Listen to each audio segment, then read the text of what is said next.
Allez, stop, vous êtes sur Swag Radio, ici Erlich Dorelas pour le Grand Journal, votre rendez-vous incontournable de l'actualité. Breaking news, révélation politique, décision majeure à Washington, tension internationale.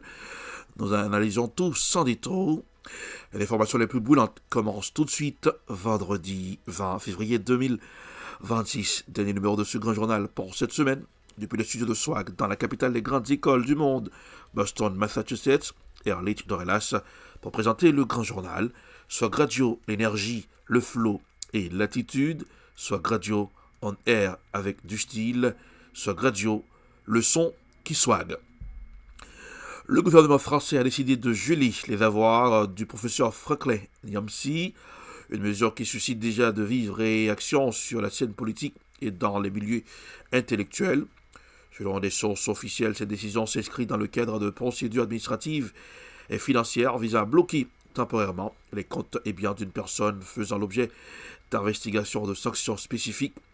Le gel des avoirs empêche toute utilisation, transfert ou transaction financière liée aux actifs concernés pendant la durée de la mesure. Écoutons le professeur Franklin Nyamsi sur la RT dans ce Grand Journal. Vous êtes privé de vos propres fonds personnels sur décision administrative en attendant une éventuelle action judiciaire. Quels sont les motifs de cette décision qui vous ont été notifiés, Monsieur Nyamsi? Bonsoir à vous tous sur RT, je vous remercie. Les motifs de la décision arbitraire prise par le gouvernement du président Macron à travers en fait deux ministres, le ministre de l'économie et des finances et le ministre de l'Intérieur, qui ont pris un arrêté conjoint.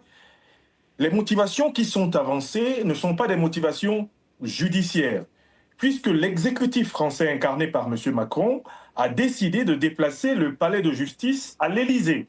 C'est le gouvernement français qui décide, en vertu d'une loi qu'il a mise en place contre les ingérences, que je suis coupable d'atteinte à la nation française, d'atteinte à la défense, à la diplomatie, d'atteinte à la souveraineté, d'atteinte à la population, à la sauvegarde de la population française.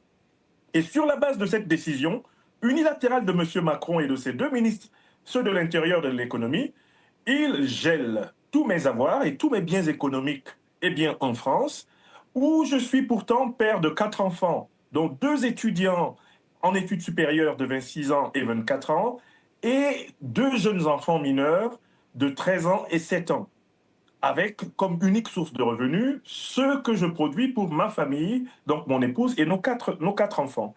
Donc M. Macron, en réalité, s'engage à me punir parce que je contribue à la critique de la politique néocolonialiste de la France en Afrique, mais il a ajouté un motif encore plus scandaleux.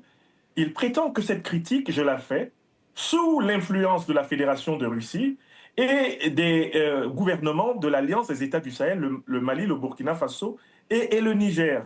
Alors que je suis professeur agrégé, docteur de l'université et écrivain depuis mes 19 ans, soit pratiquement 30 années de production de livres, de conférences, d'événements et de participation à des partis politiques, à des associations politiques qui ont constamment dénoncé l'occupation militaire de l'Afrique par l'armée française et toutes les armées néocoloniales et impérialistes, le franc CFA, l'ingérence de la France dans la désignation des dirigeants africains et le matraquage culturel de la francophonie contre l'africanophonie et la souveraineté culturelle des Africains.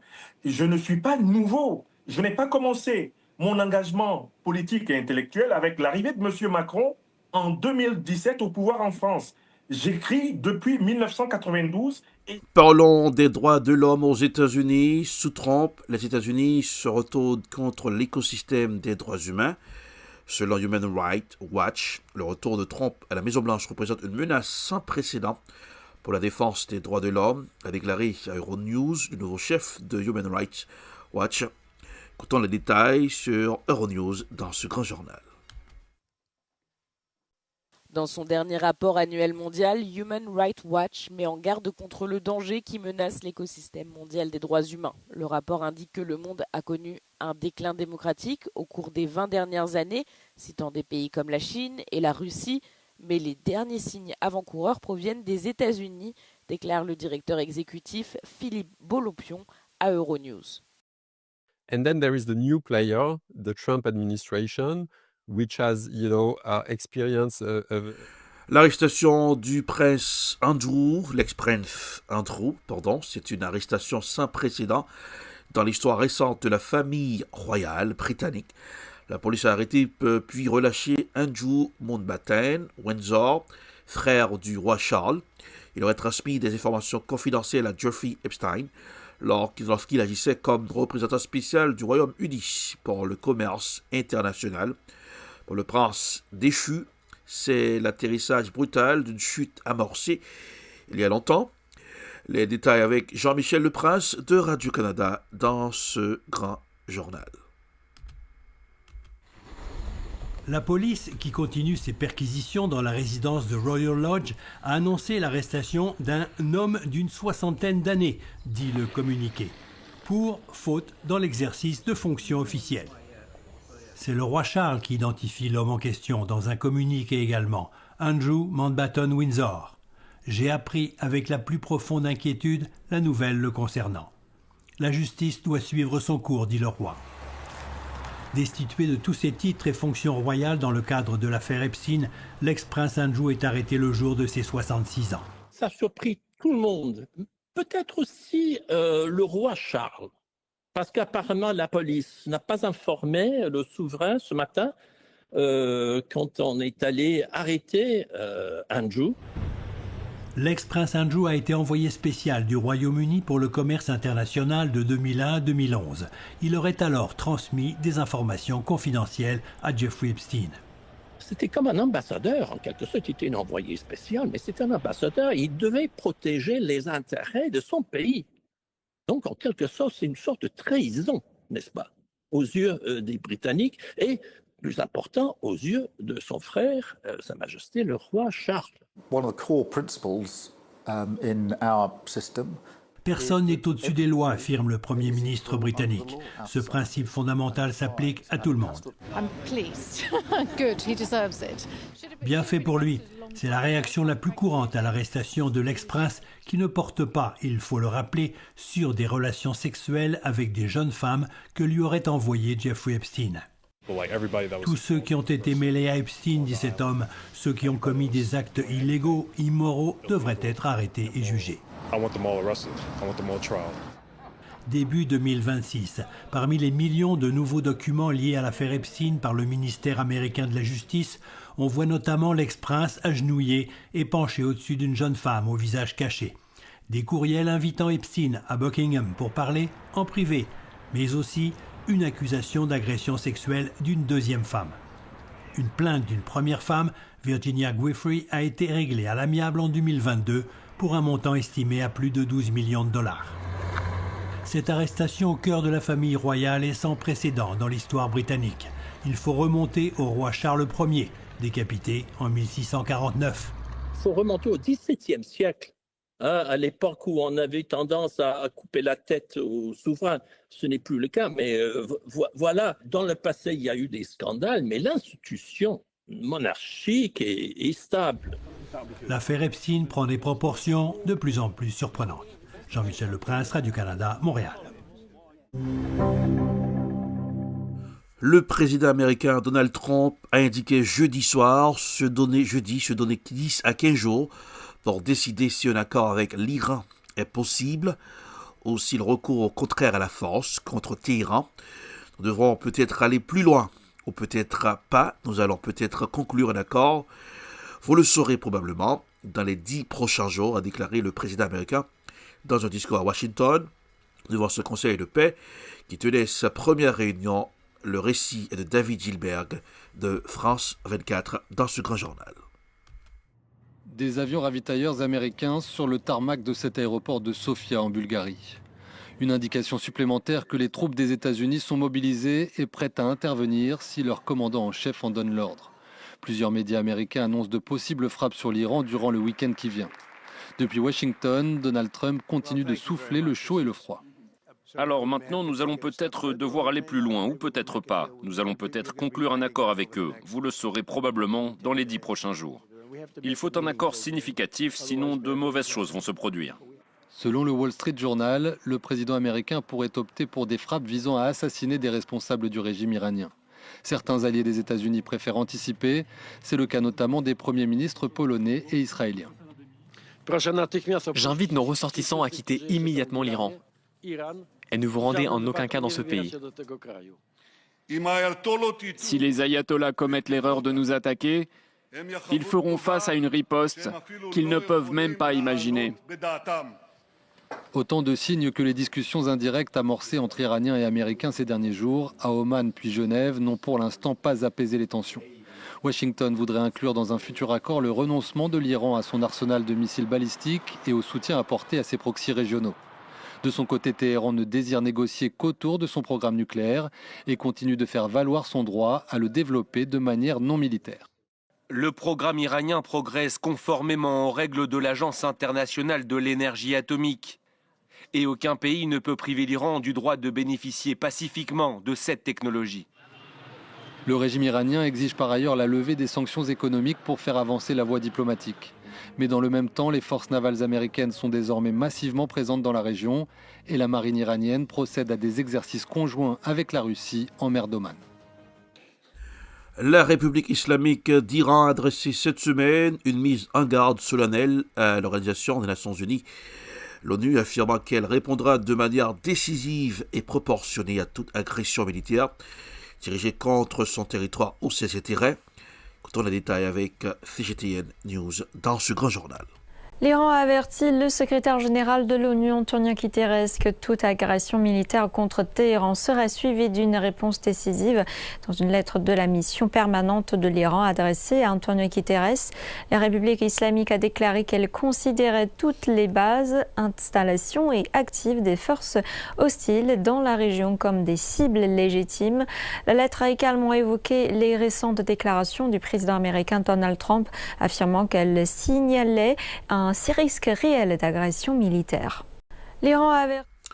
Parlons du Conseil de la paix dirigé par le président américain Donald Trump. Depuis son retour au premier plan politique, le président américain Donald Trump évoque la création d'un Conseil de la paix placé sous l'impulsion des États-Unis, présenté comme une structure plus rapide, plus flexible et moins bureaucratique que les institutions internationales existantes. Cette initiative vise, selon ses promoteurs, à résoudre certains conflits internationaux par des négociations directes et pragmatiques. Le Conseil de la paix est-il un complémentaire de l'ONU? Écoutons les détails dans ce grand journal. Monsieur Meyer, bonsoir, merci d'être avec nous sur RT en français.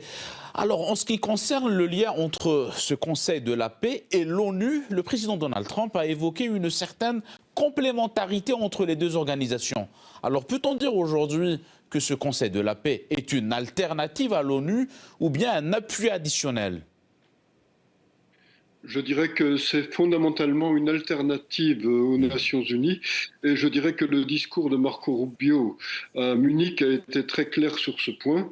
Il a dit nous ne quittons pas les Nations Unies, mais néanmoins nous constatons que les Nations Unies ont été incapables de résoudre le moindre conflit depuis plusieurs dizaines d'années et donc si nous voulons parvenir à la résolution de conflits, il nous faut le faire en dehors des Nations Unies.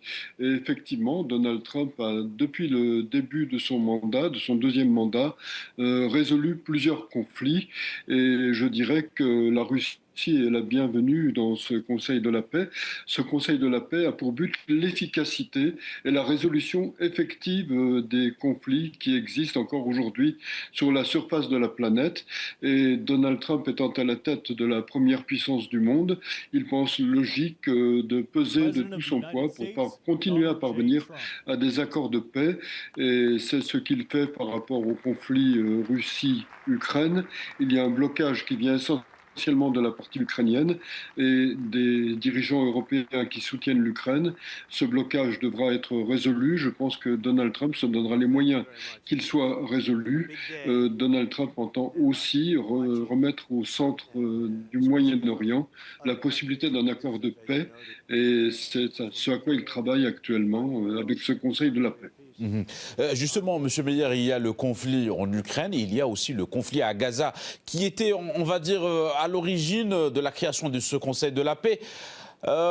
Pensez-vous, quelles sont les chances pour dénouer la situation au Moyen-Orient à travers ce Conseil de la paix? Je dirais que pour ce qui concerne le Proche-Orient, il y a eu une première étape qui a été franchie à la fin du premier mandat de Donald Trump, qui a été les accords d'Abraham. Il y a eu une guerre qui a été fondamentalement déclenchée par les atrocités perpétrées par le Hamas le 7 octobre 2023. Et le plan que Donald Trump a mis en place pour la bande de Gaza est en train de se mettre en place petit à petit. L'obstacle actuellement, c'est le fait que le Hamas refuse de désarmer. Je dirais que les pays du monde arabe demandent actuellement au Hamas de désarmer. Quand le Hamas aura désarmé d'une manière ou d'une autre, et je pense que cela se fera, on pourra passer à une étape ultérieure et je dirais que la bande de Gaza va être un endroit qui sera en paix. Et je pense que ça va être le cas avec l'ensemble des pays de la région. Donald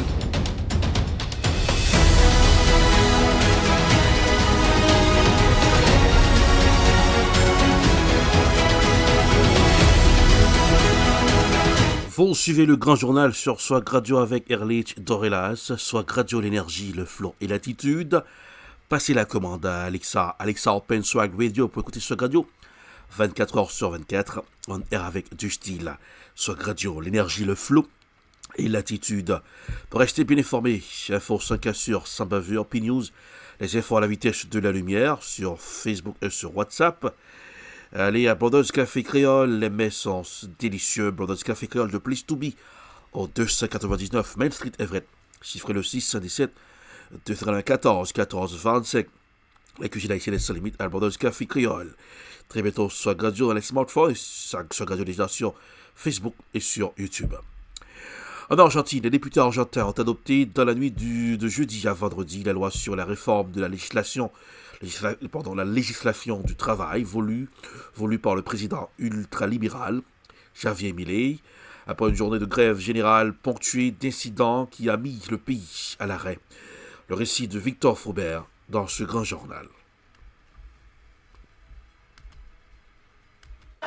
Nouvelle journée de grève et de manifestations dans les rues de Buenos Aires. Ce jeudi, quelques milliers de manifestants se sont réunis pour protester contre la loi de modernisation du travail portée par le président ultralibéral Javier Milei. Une modernisation qui permettra entre autres de faciliter les licenciements ou encore d'allonger la durée d'une journée de travail. Des mesures qui permettront de créer des emplois selon le gouvernement. Les manifestants, eux, dénoncent un recul historique. La réforme du travail que le gouvernement veut faire passer propose un retour en arrière de 200 ans d'histoire des droits acquis. Et nous savons que le moyen de les conserver, c'est l'unité dans la rue. Une unité qui a fonctionné. La CGT, principale organisation syndicale, qui avait appelé à cette grève contre ce qu'elle appelle un projet de précarisation du travail, annonce que 90% de l'activité du pays a été arrêtée. Les trains et les bus sont pour la plupart restés à quai ce jeudi, alors que dans le secteur aérien, plus de 250 vols de la compagnie nationale ont dû être annulés. Mais malgré cette mobilisation, le projet de loi a été adopté par les députés argentins. À quoi servent toutes ces lois sur le travail si au bout du compte, le système ne crée pas d'emplois? Quels droits des travailleurs peuvent être protégés par des réglementations qui ne font que pousser les gens hors de l'emploi? Le texte devra repasser par le Sénat pour être définitivement inscrit dans la loi. Une étape que le gouvernement espère franchir d'ici le mois de mars. Parlons de la guerre commerciale entre les États-Unis et le Canada. La guerre commerciale n'a pas, pour l'instant, pas entraîné de perte d'emplois catastrophiques au Québec, contrairement à ce qu'on anticipait l'an dernier, souligne l'Institut du Québec. Les détails avec le confrère de TVA Nouvelles dans ce grand journal. Il y a un an, les tarifs imposés par Donald Trump suscitaient beaucoup d'inquiétudes, notamment quant à leurs répercussions possibles sur l'économie, dont celle du Canada. Force est de constater qu'à ce jour, il y a eu plus de peur que mal. Malgré tout, José, une part d'incertitude demeure. Oui, faut dire que les tarifs et la guerre commerciale, finalement, n'ont pas entraîné les pertes d'emplois catastrophiques qui étaient appréhendées, notamment au Québec. On se rappellera que le premier ministre François Legault avait entre autres évoqué des pertes possibles d'entre 100 000 et 160 000 emplois au Québec, advenant l'imposition de tarifs de 25 % sur les produits canadiens exportés vers les États-Unis. Les tarifs, finalement, n'ont pas été appliqués dans plusieurs secteurs, ce qui fait que l'emploi est demeuré plutôt stable en 2025. Je laisse entendre là-dessus un économiste que tu vas rencontrer. L'ACEUM, l'accord Canada-États-Unis-Mexique de libre-échange qu'on a est venu vraiment changer la donne. Le fait qu'il a été maintenu, ça fait en sorte qu'à peu près 95 % de nos exportations vers les États-Unis sont exemptes de tarifs. Ce qui demeure présent, c'est encore une espèce de climat d'incertitude qui fait que l'économie roule un peu plus au ralenti que en situation normale, mais quand même, on est dans un scénario beaucoup plus avantageux que ce qu'on aurait pu imaginer en février 2025. Il y a le secteur de l'acier, cependant, qui est, lui, touché par des tarifs et l'industrie québécoise dans le domaine qui aimerait voir le gouvernement du Québec adopter une politique d'achat local dans ce secteur. Il y a des représentations qui sont faites en ce sens au gouvernement du Québec par l'Institut canadien de la construction en acier. J'ai rencontré ce matin le président de CamNord, une entreprise de la Beauce qui est spécialisée dans la fabrication de poutres d'acier. Et il est d'avis que le gouvernement du Québec aurait tout avantage à favoriser l'achat de l'acier d'ici. De l'île d'Orléans. C'est un projet, en structure d'acier, environ 15 000 tonnes d'acier qui ont été directement octroyées en Espagne. 15 000 tonnes d'acier, c'est environ 500 000 heures usine. C'est environ 300 jobs dans une année qui ont été envoyés directement en Espagne. Pour nous, c'est un non-sens économique. Quand bien même qu'on paiera moins cher pour envoyer en Espagne, ces 300 personnes-là qui auraient pu travailler en Beauce, au Saguenay, à Québec, ils auraient payé leurs impôts ici. Puis c'est l'impact économique que cet argent-là aurait pu faire dans notre industrie. L'Institut canadien de la construction en acier qui dit avoir une bonne écoute de la part du gouvernement provincial. Reste à voir si ça se concrétise là par une politique d'achat local. Merci, José. Nous irons en Haïti dans ce grand journal. Haïti en sécurité à Delma. Des hommes armés en uniforme de police impliqués dans des enlèvements présumés. La situation sécuritaire continue de se détériorer dans la commune de Delma, où plusieurs cas d'enlèvement auraient récemment été recensés. Selon Réginald Delva, ancien secrétaire d'État à la sécurité publique, des hommes lourdement armés vêtus d'uniformes de police seraient impliqués dans ces actes criminels. Le récit est signé Radio-Télémétropole dans ce grand journal. Depuis quelques jours, la commune de Delma connaît un regain de cas d'enlèvement. Vêtus d'uniformes de police, la plupart des kidnappeurs se confondent avec les vrais agents des forces de l'ordre, ce qui rend difficile pour les victimes toute identification préalable. Encagoulés, armés jusqu'aux dents, les malfrats ne laissent aucun choix aux membres de la population être enlevés ou tués sur place. Par ailleurs, les contrôles de police deviennent de plus en plus inquiétants car nul n'est en mesure de différencier les vrais policiers des usurpateurs.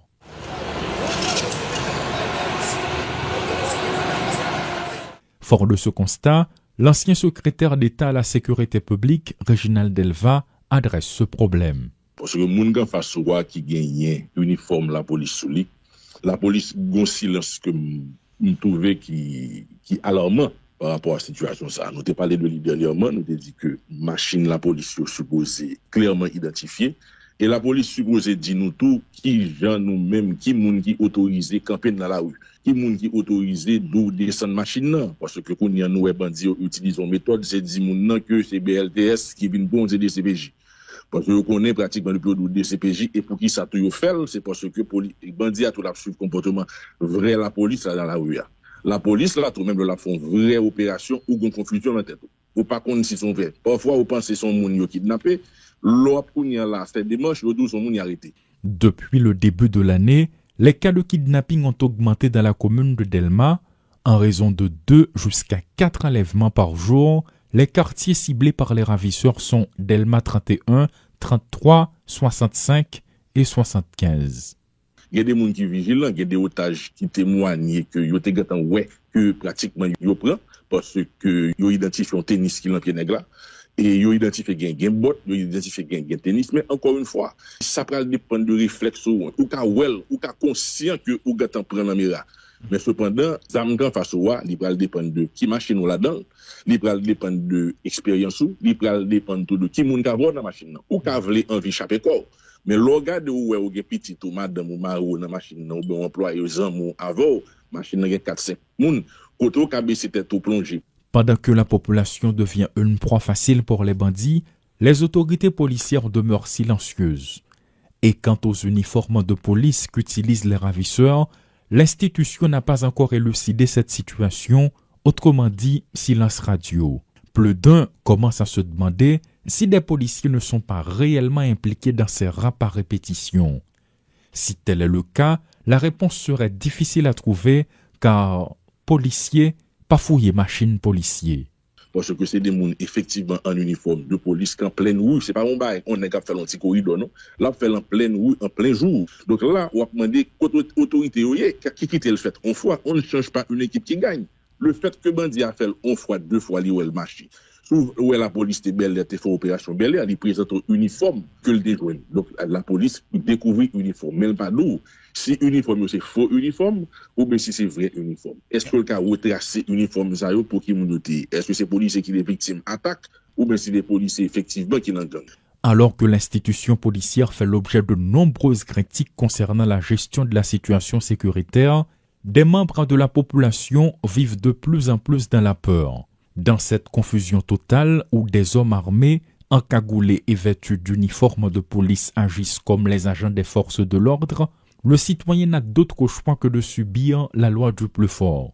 Entre abus policiers et exactions des bandits armés, personne n'est à l'abri des méfaits. Malgré les préoccupations, l'inspection générale de la PNH n'a publié aucun rapport récent devant rappeler à l'ordre les policiers agissant en dehors du cadre légal et institutionnel. Ancienne policière, Yannick Joseph a parlé de la crise au sein de la police. Yannick Joseph annonce un possible arrêt de travail critique. Jacques Adder. Une vive tension secoue actuellement les rangs de la police nationale d'Haïti. L'ancien membre de la police nationale, Yannick Joseph, a récemment déclaré que des agents pourraient bientôt observer un arrêt de travail pour exprimer leur mécontentement face aux conditions actuelles et à la gestion de l'institution. Écoutons les détails dans ce grand journal. La façon que l'on a abordé le sujet n'est pas de mise, n'est pas professionnel du tout. Parce que les policiers, ils ont sorti l'académie, ils ont un code déontologie qui dit mais comment pour porter l'uniforme. L'académie a parlé de ça déjà et que les policiers, même de ces policiers qui prennent formation académie. Donc, nous ne pas croire que c'est campé, fait mal suivi là, où il y a pour tirer Kagoul, c'est lui qui a posé le problème là. Donc, tout policier conclut sur ça. Kagoul là, il pas fait partie de l'uniforme la police, de port uniforme la police. Policiers ont retiré Kagoul là, mais au commandement la police a supposé longer case balistique là bas les policiers. Dans le cas contraire, les policiers ont travail. Si on campe travail même, les policiers ont campé travail si on pas longer, si CSP n'a pas longer case balistique là bas les policiers. Parce qu'on pas capable pour policier uniquement pour voyer là oui dans l'opération parce que unité ça c'est médecin d'autres que lui. On pas capable voyer sans gilet par balle, sans case balistique lui. D'ailleurs policiers pas aimer Kagoul là. Est-ce que vous comprenez ça, maintenant? Les policiers ont senti dans l'insécurité, ils sont obligés de mettre Kagoul dans la tête, mais sous des balles balistiques pour permettre que le pas prendre balle dans la tête. Vous pensez que le est obligé de venir avec on vient Kagoul dans la tête? Du tout pas. Pas ça du tout. Donc, les policiers ont besoin de sentir en confiance. Et confiance, ça, elle a sorti dans bon matériel. Matériel qui est adéquat, matériel qui est bon pour les policiers à travailler. Donc c'est là que nous avons bien confiance pour la sécurité. Parce que notre contexte qui est fragile comme ça, que on prend la police, ou on déshabiller, ou on dénigrer le visage, ou affaiblir le moral, pendant que les policiers n'ont pas aimé Kagoul la vraie. Donc on y est, si la police n'a pas baillé les policiers au cas balistique, la police n'a pas de travail. Et me clair sur ça, policiers pas prendre la rue sans casse balistique là et c'est pas ticket puis ouais on mettre dans tête 6 mois non parce que 6 mois pas de pour mettre un ticket puis même ensemble avec l'autre monde qui dans la rue. 6 mois IDMO, BLTS, BRI, DCPJ, unité spécialisée supposé gagner casse balistique pour le travail.